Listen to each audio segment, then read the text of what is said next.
Ministère de la vérité restauratrice Mivresse avec Dr Gaoudé, tu connaîtras la vérité et la vérité t'affranchira.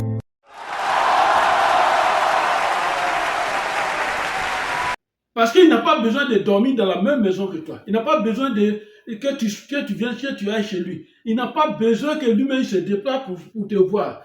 Il a besoin seulement d'un élément de contact pour prononcer cette parole.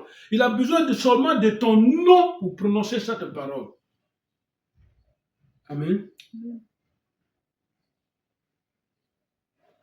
Alors, quand le décret là, quand il est signé, c'est ça le décret de mort. Nous sommes en train de parler du décret de mort. Alors, quand ce décret là, il est signé, il y a d'abord la mort spirituelle. C'est-à-dire quoi? Quand on a prononcé une parole de mort comme ça, c'est-à-dire la décision a été prise. Il y a la mort spirituelle, c'est-à-dire tout ce que tu fais là, tu constates que c'est comme si tout est mort, rien ne va, tu n'as plus d'assistance, personne ne vient à ton secours, tu es rejeté, tu es abandonné, tu ne comprends plus rien, tout est mélangé. Même si tu es à l'église, le pasteur n'a pas le temps, quand tu lui dis vraiment le pasteur, il n'a plus le temps, tout est mélangé. C'est-à-dire le monde spirituel, déjà, tu es déjà mort. Et ceux qui voient clair dans la vie te voient passer, on sait que c'est un mort, il attend sa date. Amen. J'ai dit ces mots pour que chacun de nous soit équipé. Amen.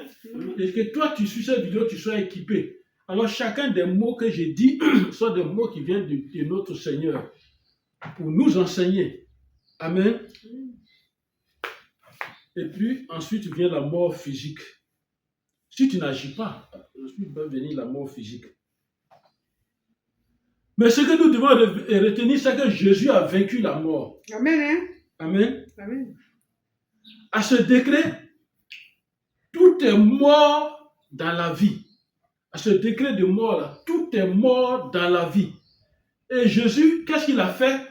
Il sait que si lui, il est venu, Dieu même sait que s'il ne venait pas, c'était grave pour nous, c'était très grave pour nous-mêmes. Alors, il a envoyé Jésus et Jésus est mort à ta place. Comment? Regarde maintenant comment Jésus va exploiter le décret. Écoutons maintenant comment il va exploiter le décret.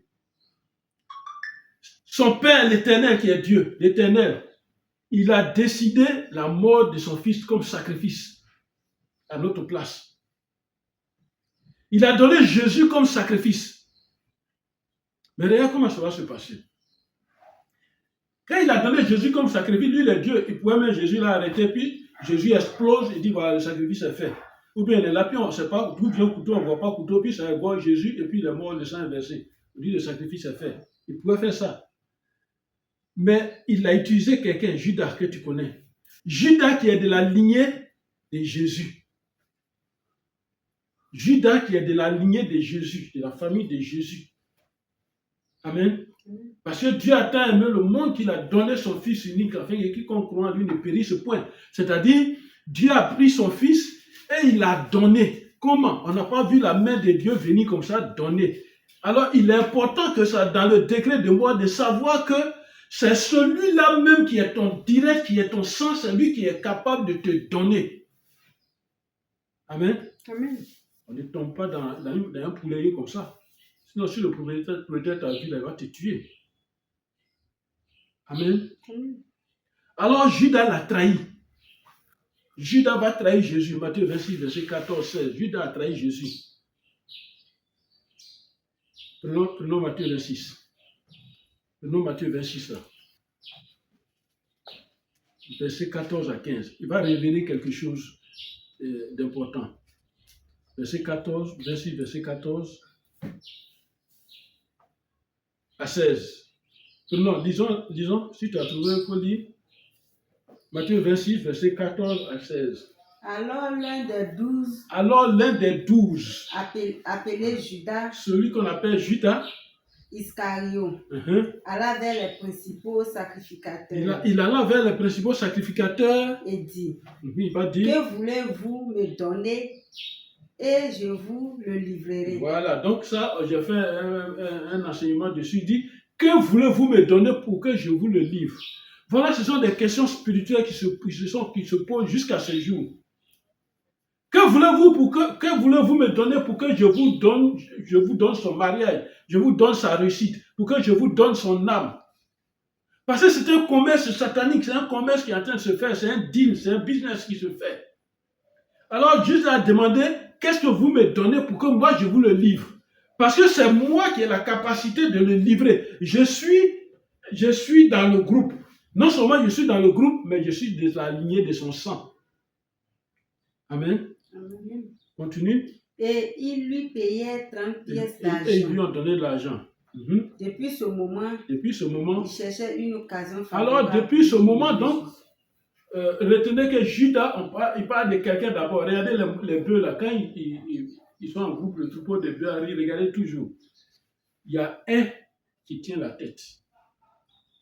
Selon l'organisation, il y a un. Ce n'est pas le berger qui le place assis. Un, il se détache, il est le plus âgé, et puis se met devant. C'est celui qui tient la tête. Judas tient la tête. Celui qui tient la tête, parce que quand il y a une confrérie, quand il y a une coalition, il y a quelqu'un qui est de toi qui tient la tête. Celui qui dit allons chez lui à la maison, parce que tout a jugement.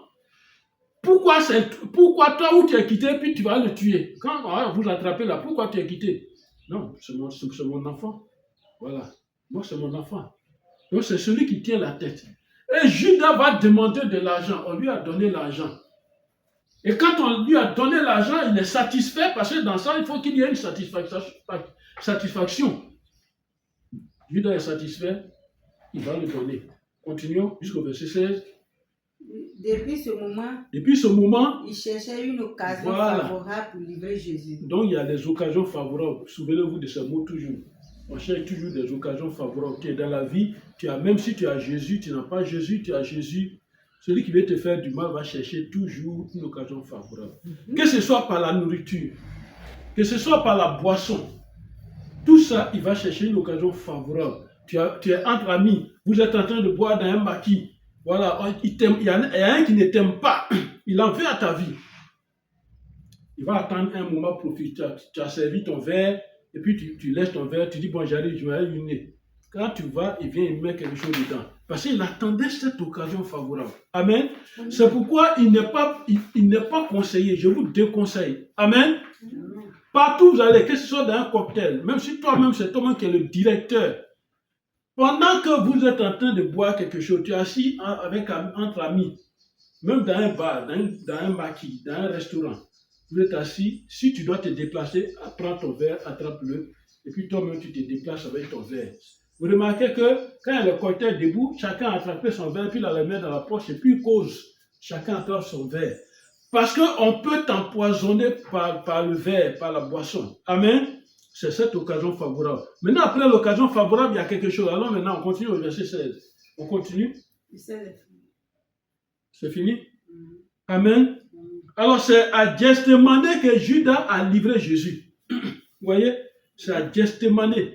Je donne cette précision parce qu'il y a un lieu. On dit chercher une occasion favorable. Mais l'occasion favorable arrive dans un lieu. Donc, c'est à Gethsémane. Quel est le lieu qui arrange ton ennemi pour t'avoir?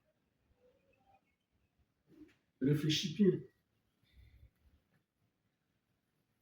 Une foule nombreuse, armée, et à sa tête, celui qui doit le livrer. Les ennemis de Jésus.